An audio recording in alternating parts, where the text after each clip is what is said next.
Kisah Nabi Muhammad Sallallahu Alaihi Wasallam, Perang Uhud bagian 1.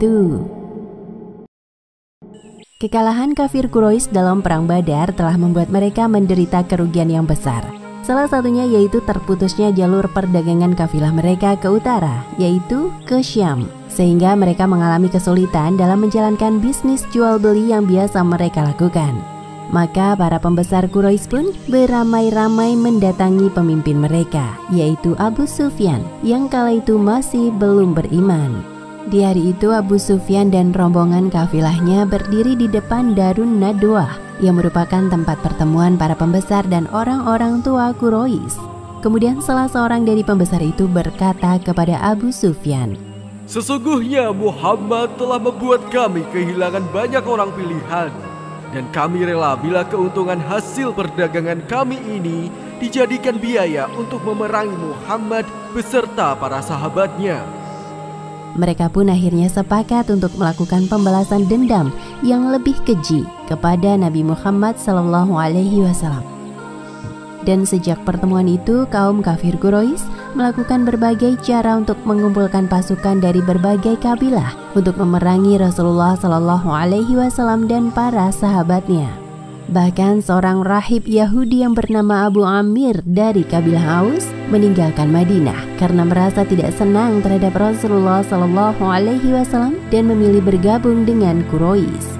Selanjutnya Safwan bin Umayyah yang ketika itu masih kafir menemui Abu Aizah untuk meminta bantuannya memerangi kaum muslimin. Abu Aizah adalah seorang penyair yang telah mendapatkan ampunan dari Rasulullah SAW dalam perang Badar, sehingga ia dapat bebas tanpa tebusan sepeser pun. "Sesungguhnya engkau adalah seorang penyair, maka bantulah kami dengan lisanmu untuk mengajak orang-orang memerangi Muhammad dan agamanya."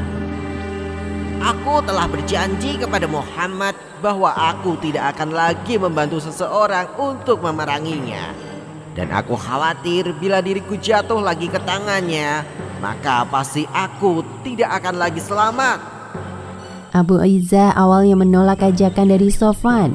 Akan tetapi Safwan terus membujuknya sehingga akhirnya Abu Aizah menuruti kemauannya. "Baiklah, karena kau memaksa, maka akan kuturuti kemauanmu."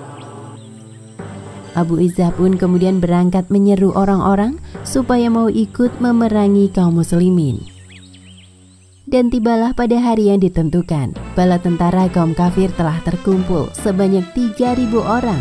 Mereka keluar seraya membawa para penyair, pemusik, dan khamr, serta wanita-wanita mereka sebagai penyemangat untuk memerangi kaum muslimin. Mereka terus berjalan sehingga sampai di suatu tempat di dekat Madinah, yaitu Dzulhulaifah. Beberapa hari sebelumnya, paman Nabi SAW yang bernama Abbas bin Abdul Muthalib juga telah didatangi oleh pembesar-pembesar Quraisy. "Wahai Abbas, ayo ikutlah bersama kami untuk memerangi keponakanmu Muhammad." Tetapi Abbas berusaha mencari alasan untuk menolak ajakan tersebut. "Maafkan aku. Kali ini sepertinya aku tidak bisa ikut bersama kalian, karena aku masih ingat dengan musibah yang menimpa kita dalam perang Badar."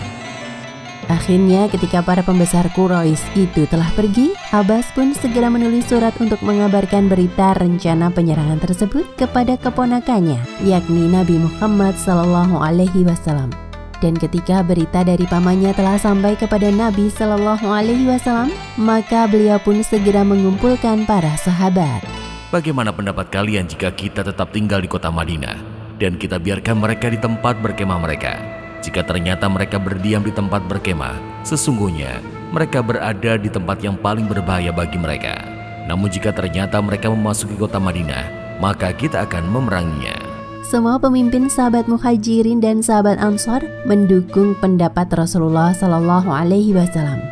Adapun kaum muslim yang baru saja beriman, terutama mereka yang tidak ikut dalam perang Badar, memiliki pendapat lain. "Ya Rasulullah, bagaimana jika sebaiknya kita keluar dan memerangi mereka di luar Madinah? sehingga kami yang tidak ikut dalam perang Badar juga dapat merasakan perjuangan di medan pertempuran bersama engkau. Kemudian sebagian besar kaum muslimin yang hadir di musyawarah itu juga mengatakan hal yang sama. Iya benar. Kami setuju bertempur di luar Madinah. Setuju. Kita bertempur di luar Madinah. Sahabat sekaligus paman Nabi Sallallahu Alaihi Wasallam, Hamzah bin Abdul Muthalib, mengikuti pendapat mayoritas kaum muslim. Aku setuju dengan mereka. Kita bisa memerangi musuh di luar kota ini. Karena sebagian besar hasil musyawarah, sahabat menginginkan memerangi kaum kafir di luar Madinah, maka Rasulullah Sallallahu Alaihi Wasallam pun menyetujuinya. Kemudian Rasulullah Sallallahu Alaihi Wasallam melaksanakan sholat Jumat bersama mereka di hari itu, tanggal 14 Syawal tahun 3 Hijriah. Dalam khutbahnya, Rasulullah Sallallahu Alaihi Wasallam bersabda, Kalian pasti menang jika kalian bersabar.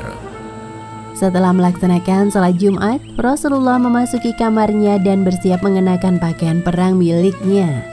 Di saat Rasulullah Shallallahu Alaihi Wasallam sedang di kamarnya, para sahabat kemudian merasa bersalah karena telah memaksakan kehendak mereka kepada Rasulullah Shallallahu Alaihi Wasallam.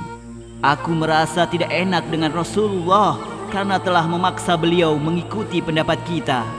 Sebaiknya kita kembalikan perkaranya kepada Rasulullah Shallallahu Alaihi Wasallam.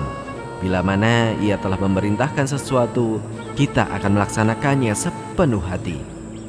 Kemudian Rasulullah Shallallahu Alaihi Wasallam keluar dari kamarnya menemui para sahabat. Tampak beliau telah memakai 2 lapis baju besi seraya menyandang pedang, sedangkan tamengnya diletakkan di punggungnya. Wahai Rasulullah, maafkan kami yang telah memaksakan kehendak kami. Untuk itu kami akan mengikuti pendapat engkau untuk tetap bertahan di Madinah. Tidaklah pantas bagi seorang nabi yang telah menyandang senjatanya lalu meletakkannya kembali. Ia akan terus maju sehingga Allah Subhanahu wa Ta'ala memutuskan antara dia dan musuh-musuhnya. Dan kemudian Rasulullah Shallallahu Alaihi Wasallam mulai membentuk panji-panji perang. Selanjutnya ia bersama 1.000 orang kaum muslim dengan iman dan keteguhan hati yang mantap bergerak menuju Jabal Uhud untuk memerangi kaum kafir Quraisy dan para sekutunya. Demikian Perang Uhud bagian 1.